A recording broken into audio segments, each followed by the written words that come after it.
What is Jewish history? I know.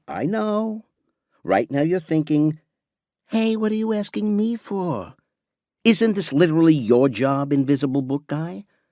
You might even be trying to get your money back 40 words in. Wise move.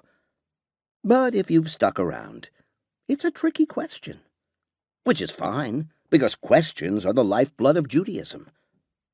Our Talmud is a collection of questions the size of a bookshelf, and approximately 90% of them never get resolved. Our Passover Seder is built around asking questions. Like scientists, we will never stop asking, how? Like toddlers, we will never stop asking, why? And like optometrists, better like this or like this? However, unlike the 4 questions of the Seder, to which my Grandpa Al of blessed memory would always append a 5th question, when do we eat?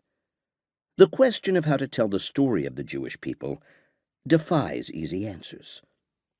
Of course, the Hebrew Bible provides an incredibly detailed chronicle of the Jewish people spanning millennia, from Eve's first decision to get more produce into her diet to around 500 BCE, which is when the story of Purim took place, or at least what little participants could remember after that party. The only problem is that there's very little corroborating evidence, which is frankly embarrassing for a people who produced so many lawyers. One complication is that, to use academic terminology, it's all so friggin' old.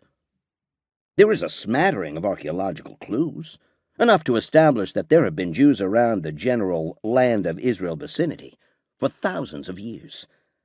There are references to Jews in the fragmented histories of other communities we supposedly lived near, traded with, borrowed religious and cultural concepts from, intermarried with, and politely took turns conquering and being conquered by. But at the end of the day, there's just no way to carbon date Egypt getting smothered by frogs. Then, when we move into an era with a bit more of an evidentiary record, there's the perennial challenge of history is written by the victors, which for most of our history, the Jews were, let's face it, not. And finally, as we approach modern times, history itself, for everyone, not just the Jews, becomes more of a contested thing. Now the problem is the opposite of the first stage. There's too much information. Not like the kind your recently divorced dentist shares while you're trapped in a chair with sharp objects pointed at your gums. Too much of a historical record. There are so many accounts from, by, and about all kinds of people and happenings that historians have to wrestle their way to something approaching the truth.